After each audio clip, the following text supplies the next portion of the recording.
John Kelly High School. Today, I'm happy to be performing Drum Corps on Parade, composed by John S. Pratt for you. When preparing this music, I really enjoyed the double parables.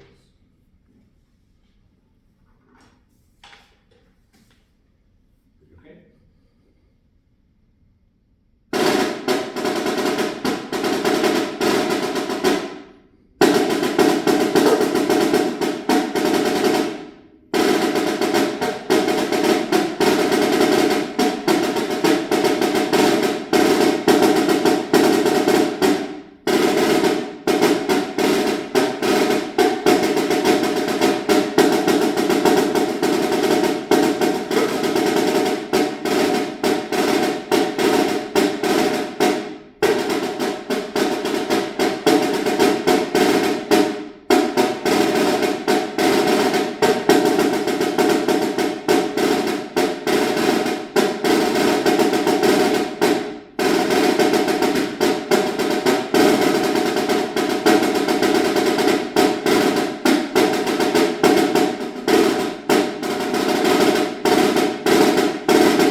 Okay, let's talk for just a minute about some general approach things to rudimental snare drum, okay?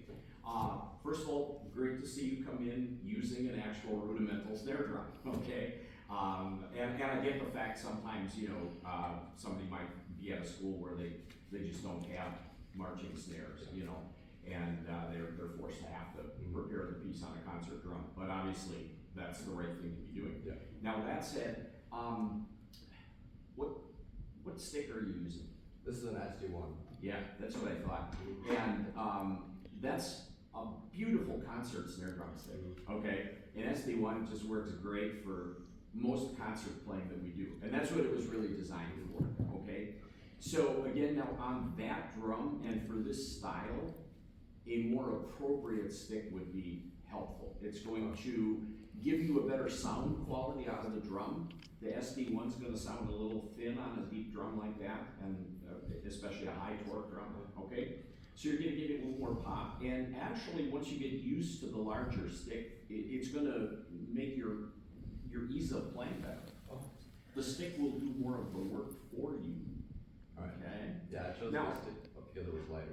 So. Yeah, what I would do is, if you've never played with a larger stick, I wouldn't go to like a big, like the outdoor stick. A lot of the schools like using the Ralph Hardiman model, that's the white one, and it's pretty big. But there's an in-between model, there's an indoor version, okay? So it's in the Core Master line, but it's an indoor version, and it's just dialed down a little bit. So it's kind of in between the SD1 and the outdoor stick.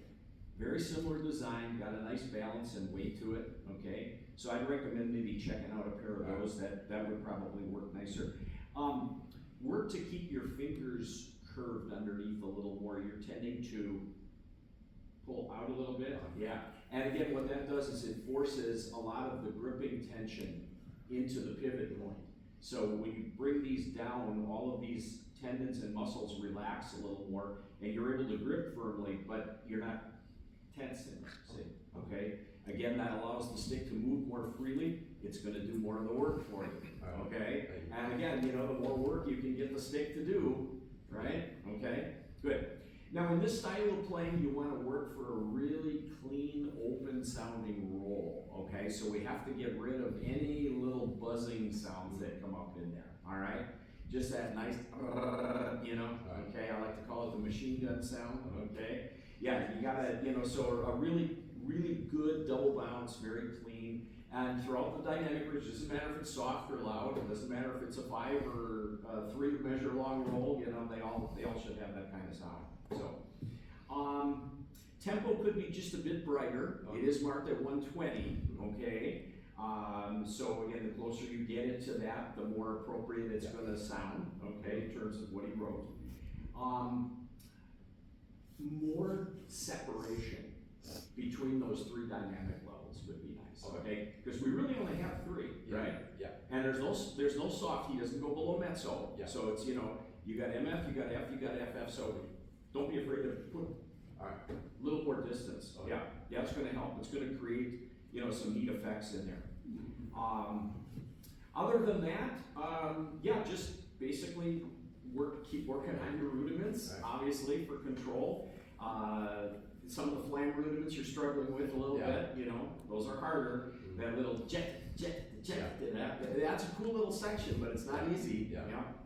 So, yeah, just obviously kinda, you had mentioned the double paradiddles, you know, obviously there's a lot of singles in here too, so, Yeah. you know, flam cues, Mhm. right? Yeah. Just get that accent, right, pop, so, yeah, so obviously just keep focusing hard on the rudiments. So this is really a good, it's a good piece for somebody who hasn't done a lot of rudimental playing, that's trying to get into rudimental play.